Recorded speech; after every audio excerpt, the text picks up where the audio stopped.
Plastic हमारे लिए, animals के लिए, समुद्री जीवों के लिए और इस एनवायरनमेंट के लिए बहुत खतरनाक है, क्योंकि इसको यूज करने के बाद उसका क्या किया जाए ये नहीं पता, क्योंकि अपने आप से खत्म नहीं होते। अब इसका ऑल्टरनेट क्या है? साइंटिस्ट लोगों ने इसका ऑल्टरनेट निकाल लिया है, जिसे हम सोलू बैग के नाम से जानते हैं। एक्चुअली सोलू बैग कैल्शियम कार्बाइड और नेचुरल रबड़ के कॉम्बिनेशन से बनाया जाता है। अब ये दिखता एकदम प्लास्टिक के जैसा है, लेकिन इसकी खास बात यह है कि जैसे यूज करने के बाद आप इसको पानी में डालेंगे, ये पानी में चुटकियों में डिसॉल्व हो जाता है।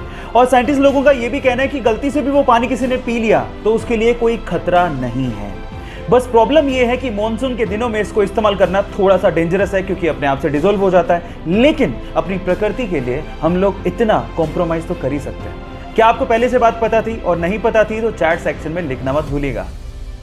आपके प्यार की हद कितनी है? आंसर देने से पहले कहानी जरूर सुन लेना। यह बात 1970 की, जब स्वीडन से एक टूरिस्ट से एक इंडियन आर्टिस्ट को पहली नजर में प्यार हो गया। उसके बाद वो एक दूसरे को डेट करने लगे और फिर शादी हो गई। लेकिन कुछ कारणों की वजह से उस लड़की को वापस अपने देश लौटना पड़ा। लेकिन उस लड़के ने कहा था कि हम लोग एक दिन फिर से मिलेंगे। इतने पैसे नहीं थे कि वो लड़का फ्लाइट ले सकता, इसलिए साल भर बाद उसने अपना सब कुछ बेच के 60 रुपए में एक साइकिल खरीदी और 500 रुपए लेके दीवाना निकल पड़ा दिल्ली से अपने प्यार से मिलने। और 4 महीने की मशक्कत के बाद, कोई टेक्नोलॉजी ना होने के बावजूद भी वो स्वीडन पहुंच गया। इतना शिद्दत वाला प्यार देखकर लड़की के माँ बाप ने लड़के और लड़की की फिर से स्वीडन में शादी करवा दी। है ना जुनूनी बात? आपके प्यार में कितना जुनून है, चैट सेक्शन में लिखने मत भूलिएगा। आप लोगों ने कैप्टन अमेरिका के हाथ में शील्ड को तो देखा होगा, और उसको देख के शायद ऐसा महसूस होता होगा कि काश हमारे देश की सेवा में लगे और रक्षा में लगे सैनिकों के हाथ में ऐसी शील्ड होती, ताकि उनकी जान को बचाया जा सकता।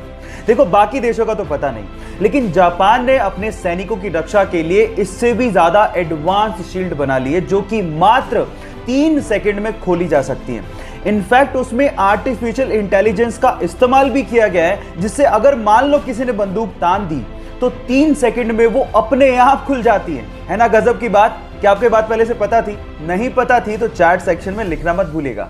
आप लोगों ने ज्यादातर होटल्स में ह्यूमंस को काम करते देखा होगा, लेकिन चाइना में दुनिया का इकलौता ऐसा होटल है जहां पर ह्यूमन एम्प्लॉय है ही नहीं। तो वहां काम कैसे होता है? वहां काम होता है रोबोट्स के द्वारा, छोटे से लेके बड़े काम तक, रिसेप्शन से लेके रसोई में खाना बनाने तक और उसे परोसने से लेके सफाई तक का काम रोबोट करते हैं। और इन सारे रोबोट्स को एक सेंट्रल कंप्यूटर कंट्रोल करता है। वहां पर रूम को खोलने के लिए फेस लॉकिंग सिस्टम लगा हुआ है। गाइस, इस पूरे होटल को चाइना की अलीबाबा कंपनी ने बनाया और इसका नाम है फ्लाइजू। ऐसी टेक्नोलॉजी, ओह माय गॉड, मैंने तो पहले कभी नहीं देखी।